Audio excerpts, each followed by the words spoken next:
Do you want to see something weird about North Texas? We've got fog, like a lot of fog, and we've been having a lot lately. All the farms around here look like they're barren. You can't even see the cows through the fog. You can't really get the full effect, but this kind of looks like a horror film over here right now. I mean, I was used to this when I was in England, but out here, it just kind of looks eerie. The dogs don't seem to mind though, do you guys? No? Anyway, weather patterns are changing everywhere, it seems. We got more snow this year than we probably had in the last decade. People from this area already tend to drive like they're immortal, so I can't imagine what it's like on the highways and freeways right now. I can't believe that there's so much fog that I'm kind of hazy. Have the weather patterns been strange where you live lately? If so, let me know, and let me know how. I was gonna work in my garden, but everything's a little soggy and gross and I'm just not feeling it.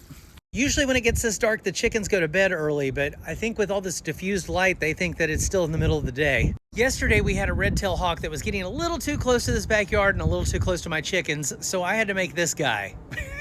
I'm still trying to come up with a name for him. What do you guys think?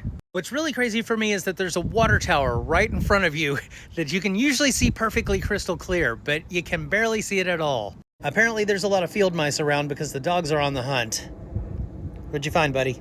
That's one of the drawbacks of being surrounded by a bunch of fields and farms. We do get a lot of critters in our yard. Oh, I think we found something here. What'd you find, guys? I am so ready to start getting back to growing things, but we're still like 6 weeks away. And now, who knows what the weather's gonna be like this spring and summer. Anyway, the news has been kind of heavy lately, so this is kind of my getaway. I just come out here and relax for a little while, and this seems to do the trick. I highly recommend that if you have a yard or a green area you can go to get away, just take a break every once in a while. Or you can do what I used to do when I lived in an apartment complex and just go to the garden centers at the hardware stores. There's just something about being surrounded by plants that brings me back to my zen place.